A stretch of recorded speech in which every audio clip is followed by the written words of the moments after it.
Мне важно было, чтобы это была скромная, воспитанная девушка, чтобы она... Это я. Я ворчу, а ты не ворчишь же. Он спокойно разворачивается и уходит. А я одна стою и ворчу. А потом, ну, перед кем? Он же ушел. А я делаю вид, что я не замечаю. А он не замечает. За то, что он у меня есть. Я... Что он терпеливый. Я терплю.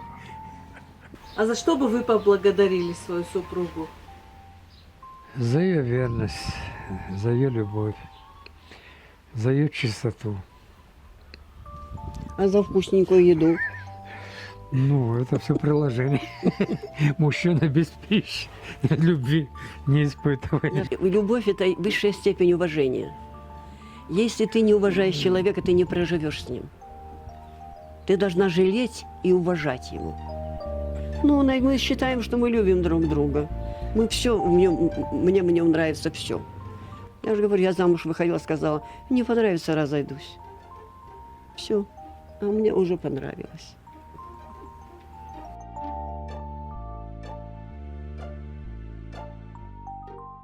Вот моя Анастасийка, вот она сейчас в Новороссийске замужем. А это мы на свадьбе у моей внучки. Сын. Сын мой, Ну, показывай. сын, дочь. Так, держи, мы это посмотрели с тобой.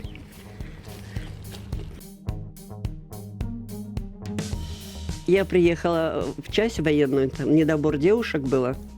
А я жила в Узбекистане. И нас призвали. Мы приехали все в Туркмению. И Иванович мой вступал в партию. А я работала у политотделя в партучете. Я ему выписывала регистрационный бланк, заполняли анкету. Ну и после этого я посмотрела на него, думаю, хороший муж будет, наверное, мне.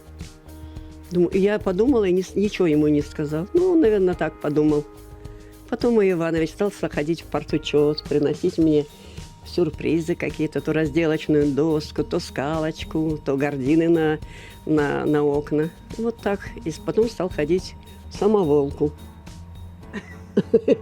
А Был самоволка такой Туркмения, там 6 километров мы в военном городке жили, вот, а они служили.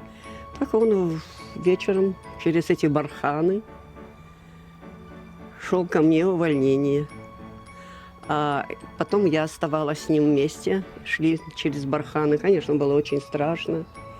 Вот там уже и вараны, и змеи, и все. Ну, все преодолевали.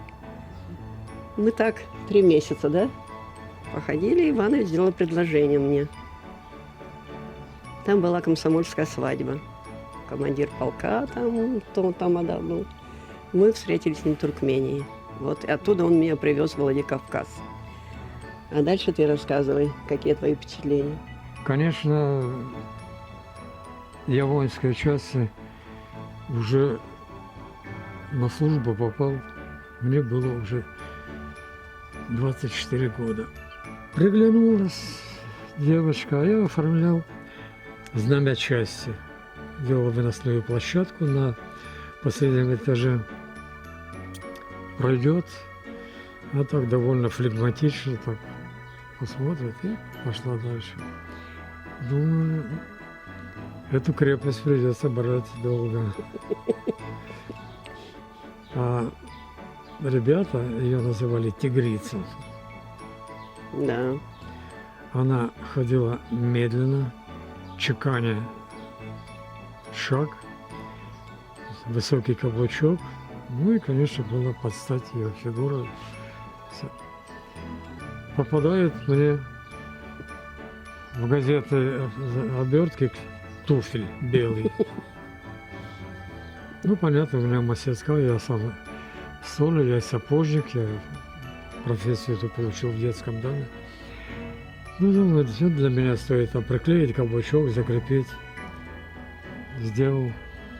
Ну, маленькая деталь, но она стала поводом. А кто же этот мастер? Ну да. Поблагодарить надо. И она формировалась в бригаде мужской. Она была единственная женщина, которая в бригаде получила профессию тракториста, комбайнера. Училась, Вот, скажи, конечно, что я для училась. меня это было, конечно, заинтригован. Девушка в 20 лет. Вот, это, конечно, был еще плюс удар по моему сердечку. Самолюбие задело, я должен за ней тянуться. А предложение ты скажи, как ты делал мне в барханах? Ну да. Ты забыл? Я уже забыл, я помню Да, только, я вспомню. у нее был приступ, Тяжелый. Мгм. она астматик. У нее началась одышка. И эта одышка, конечно, привела ее в волнение. Ну, понятно, это можно... Я этого и не знал, что у нее такое. Но этот получился такой... Открылась болезнь. И понятное дело, что здесь мне надо было как-то поступить по-мужски. Я сделал вид, что я не придал значения этому. И я понял, что я вдвойне Ну, спокойно. Что вы ответственны за нее. да, я, И он тут же предложение сделал мне. на я ответственный уже на всю жизнь за ее вот эту слабость, за ее вот этот недуг. Ну, Решили не откладывать в течение 3 месяцев наше знакомство. Мы подали заявление в ЗАГС. Я поехала, купила марочки. Кстати, я тебе купила за 3 рубля. за 3 рубля.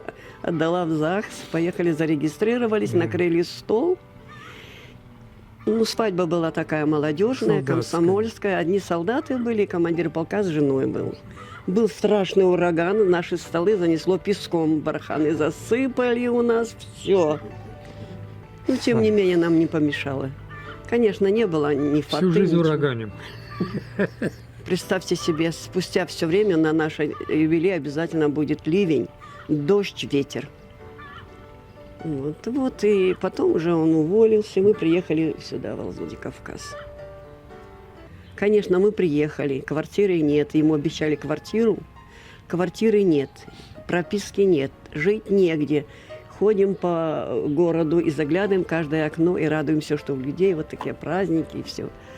Потом нас уже друг его прописал, устроился на работу, управление 7-е, да? И нам дали общежитие. Вот и все. Нормально все. Мы все невзгоды, все тяжести жизни перенесли вдвоем. Сказать, что я переживала о чем-либо, нет. Я знала, со мной рядом человек, который надежный, поставляет свою спину. Он брал чемоданчик с инструментом и ходил, спрашивал, кому подциклевать полы, кому-то что-то надо сделать. Иногда и приносил домой зарплату. Потом, когда на работу уже устроился, я уже, конечно, была беременная первым ребеночком. Я не могла нигде устроиться на работу, потому что я теряла сознание, тяжело переносила. Вот. Да, у нас была большая проблема. Багаж наш скудный после свадьбы. 4 месяца пропал. Нам одеть нечего было. Мы, Нам люди давали. Мы жили, мы любили друг друга, мы помогали друг другу. Мы никогда, я не упрекала его, почему у нас нет денег, почему я вот хочу это, вот у меня нет этого. Нет, нам все было хорошо. Мы были вместе. насчет денег. Вы знаете, эта тема, она всю жизнь, их всю жизнь не хватает, всю жизнь мало. Но нам было все равно хватало. Но у нас все вопросы эти я брал на себя. Вот этот момент, который она сказала, взял чемоданчик, да, это был такой момент. Я боялся от нее получить вопросы или спросить, у меня нет денег. Мы себе не позволяли ничего, а вот ребенок у нас все равно кашки варили, вот делали, чтобы он... Дети не могли жаловаться, что мы были голодны. Всю ответственность, конечно, я брал на себя. У меня руки всегда были, есть и сейчас мастеровые. Любую проблему домашнюю. Мы даже первую мебель я делал своими руками. У нас все было сделано, на мусоре подбирали выброшенные матрасы, диваны. Я все Стулья. переделал. У нас было общежитие, и я всю мебель сделал мини. Шикарная была мебель. Мини. Она у меня раздвигалась, раскрывалась. Вот, ну, свою марку столяра-краснодеревца я старался пронести через всю жизнь. Соседи приходили и говорят: Олег, там выбросили стулья, может, тебе нужны? Иванович побежит ночью, мы принесем стулья. Он бац-бац, и у нас прекрасные стулья. Видите? Перетяжку он делал. Ну, зато это было интересно. Когда что-то сделает он новенькое, это интересно. А когда пошел в магазин, все купил, у тебя все есть, это уже не интересно. Все было интересно. Да. Детей мы возили на Каспий каждую субботу. В пятницу мы рюкзаки на спину, детей под мышку и поехали на море. И обратно возвращались до попутно. Каждую субботу. Сейчас я не поеду, машина есть. И мне и детей, вроде дети, все взрослые, все равно не получается поехать на море. Уже не хочу. Ну, уже взрослые. Тогда детям было интересно. Тогда надо было ради детей делать. Чтобы они закалялись, загорали. Ну, просто было, туристы были, и за грибами ходили, и за ежевикой бегали, и в сады за яблоками иногда воровским путем бежали, собирали падалку. Ну, надо же было дитё кормить. Ну, было так. И все это как-то один миг. Я даже и оглянуться не успела, как прошло уже 57 лет. 58 уже будет нам. У нас не было мысли, что бежать там. Нам предложение делали, что зачем он тебе нужен? Он такой уже некрасивый и худой. А ему говорят: зачем тебе нужна? Она больная, надсмена возьмешь, надсменку. Мы собирались и уходили с этой квартиры. Ну, было время такое, Было. да. Наши вещи 3 месяца шли, а денег нет купить. Это сейчас он там вещей лежит куча, не знаешь, куда их девать. Да, мы столько вот отправили на СВО, столько они из двух просто не покрывало с дочкой. Да, Всё подушки, все мы отправляли. щас на перебрали, СВО. все шифонеры. На Украину отправили тоже. Ребята здесь, украинцы, тоже были. Маечки, Я носки отдал вязала, свои им свитера. отправляла. Я на один глаз слепая, не вижу левым глазом. Все равно я сидела вечерами, вязала носки ребятам. Знала, что им холодно там. А отец свечи делал, отправлял им. И сейчас у него свечей 300, по-моему, лежит отправлять. И ребята благодарили, прислали нам благодарность из фронта. Есть такой, говорит, дедушка Мичурина, ему 83 года. Спасибо тебе большое за свечи, где мы можем чай Ну, это подогреть. было уже. Ну, было, конечно, все было. Мы стараемся помочь. Приятно.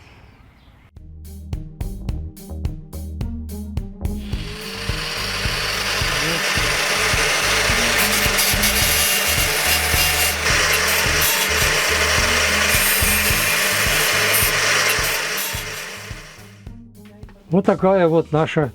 Это у меня заготовку я делаю. Вот обычная молочная банка из-под детского молока.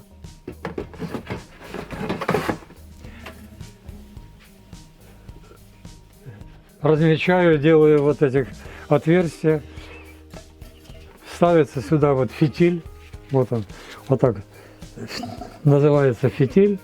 Заливаем его парафином и получаем вот такие горелки. Конечно, эта горелка, она сама по себе, ну такая, можно сказать, символическая. Была бы она сделана из металла, помощнее, она бы, может, была бы и долгоиграющей. Но это так несколько раз, она прогорает, этот металл. Но тепло дает, можно подогреть воду, можно сделать что-то такое небольшое.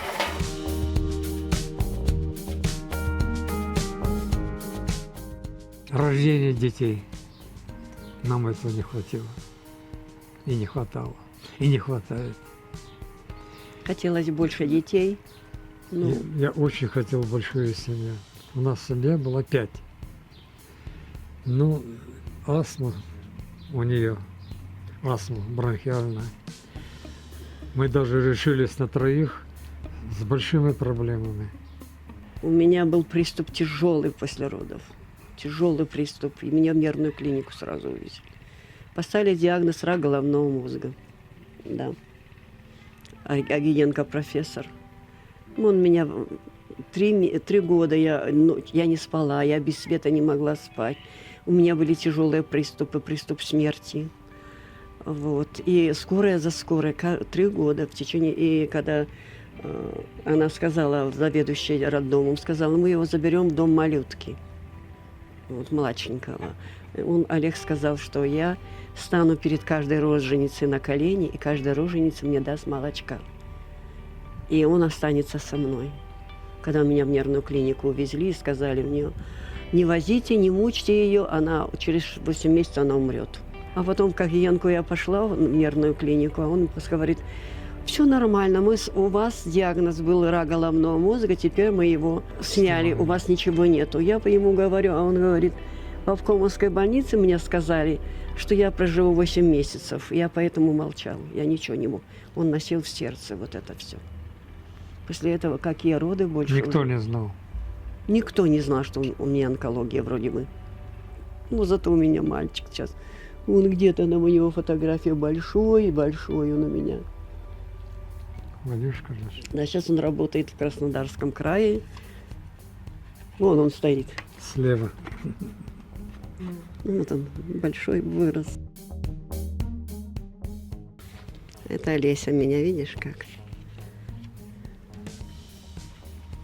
Поздравляет. Что мы благодарит, что мы приехали. Вот это мне нравится фотография больше всего. Ой, какая Бабушка обнимает, внучка обнимает дедушку. Мы уже старенькие. Мои годы молодые, вот именно годы были, когда нужна была мама, а мамы не было. Мама заболела, и мы остались, семья 5 человек. Пока была возможность, мы ходили в детский сад, а когда завшивели, когда загрязнились, когда мы уже обветшались, нам, конечно, было отказано вот, в питании, и мы стали бродяжничать.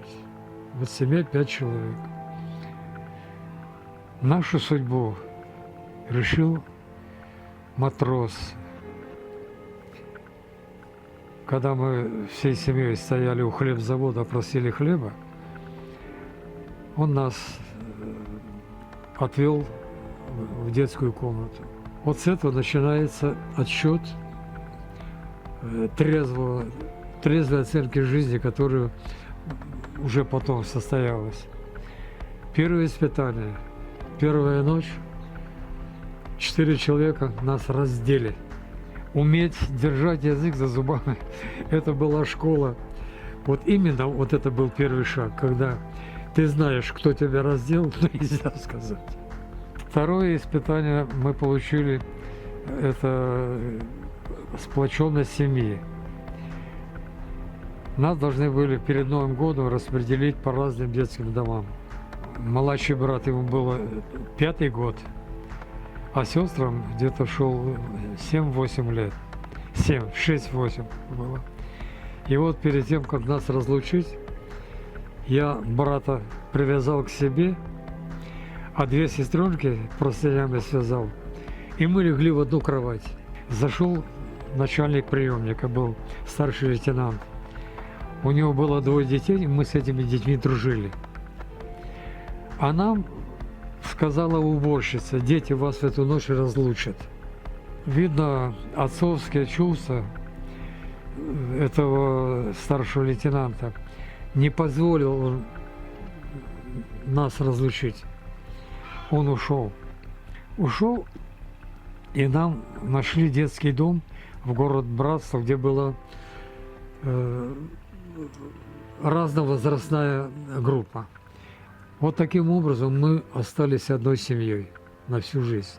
И в будущее, когда уже вот стал вопрос семьи, выборов, подруги, конечно, для меня были какие качества важны. Мне важно было, чтобы это была скромная, воспитанная девушка, чтобы она Это я. была, ну да, это было время, когда я уже не только присматривался так, когда оценил внешнее качество, но и внутренний мир, прислушивался к мнению тех, кому она нравилась, а она нравилась многим.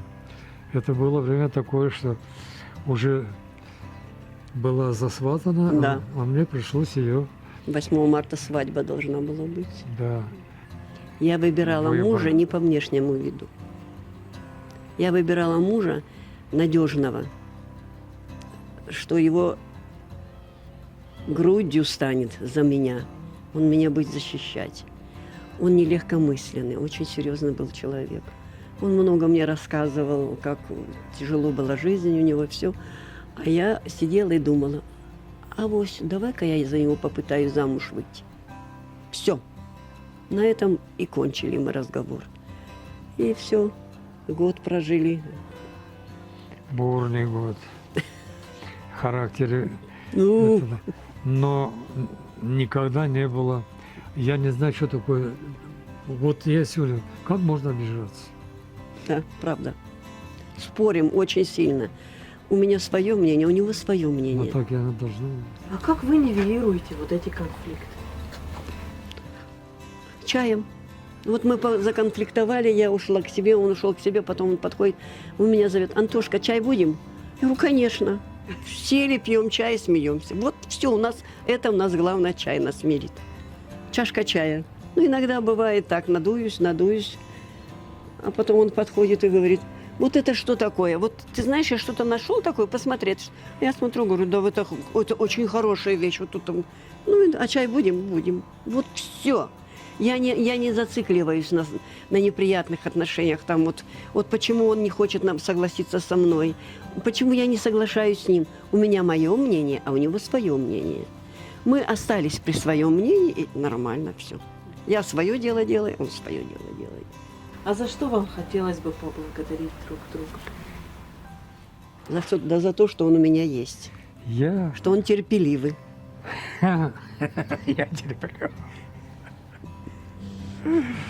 Что он любит вкусный чай делать. Я всегда так говорю. Пусть она будет всю жизнь такой, как она есть. Он мне так говорит. Когда замуж выходила, ты такая покорная была. А сейчас посмотрите на нее, она отстаивает свою точку зрения. А как же, я должна себя уважать. Это такой тонкий вопрос, он действительно. Рядом нельзя никого поставить. Вот мой... Это итог жизни. Может быть, в молодости еще можно там где-то косякам проходишь по ножкам, по этим, а рядом Всегда моя внучка говорит: бабуля, не обижай дедулю, ладно? Ну не ругай его.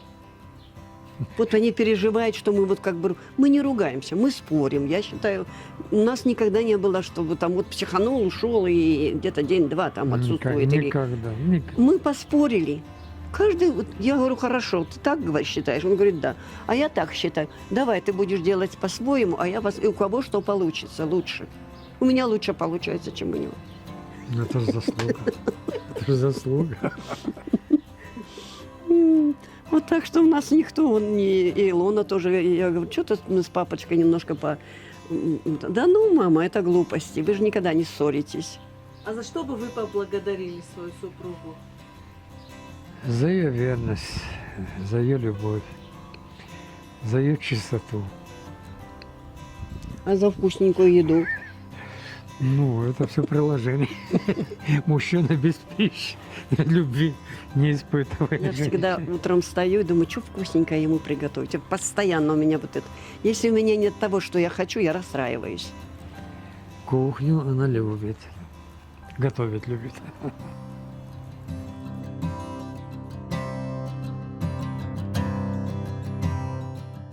Сынок мой, Игорешка, царство ему небесное, он корешки принес откуда-то и нам развел инжир. Воды дает? Нет, Не дает. Там один у нас, Не я укутывали? укутываем. В Челябинска мне прислали инжир. Мы посадили, там дает плоды уже.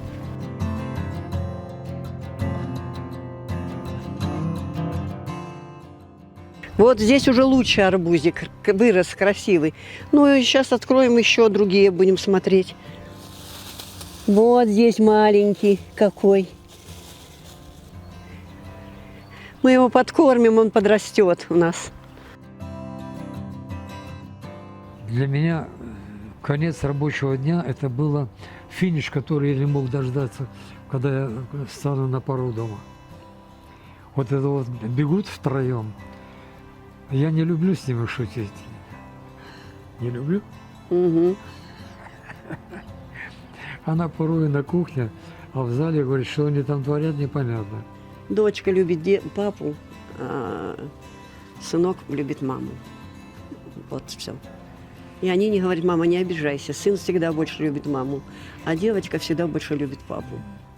Она его называет «мой кошелек».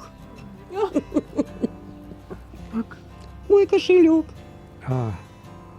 Ну, в этом и есть. Что бы с отцом В не этом есть. случилось. Она меня не пускает. Он Истина. тяжело болел, очень при смерти был.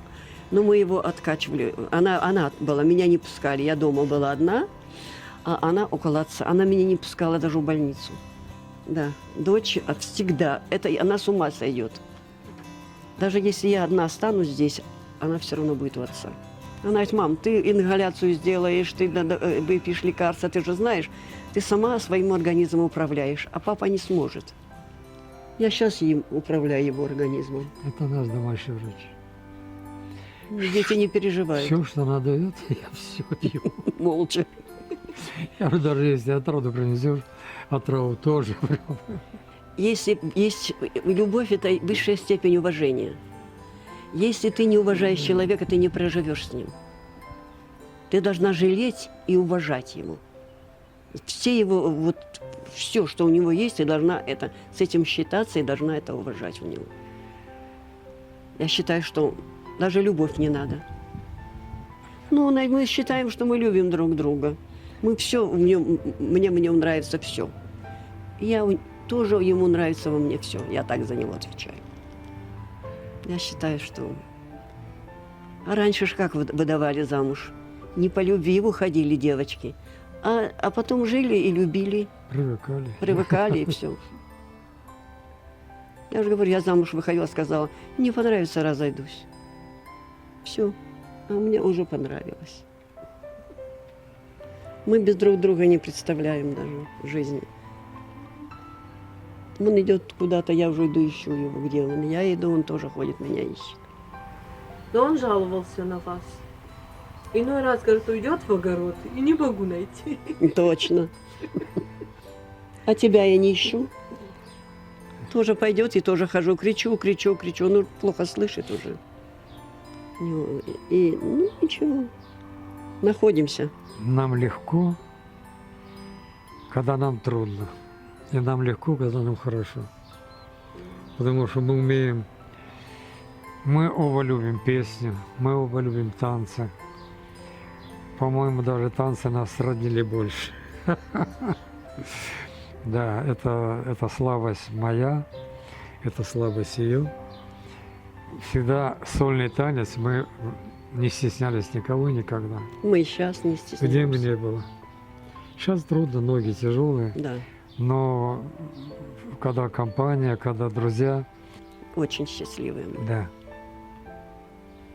Ну, счастье надо беречь, не надо об этом рекламировать, что любовь любит. В чем это счастье?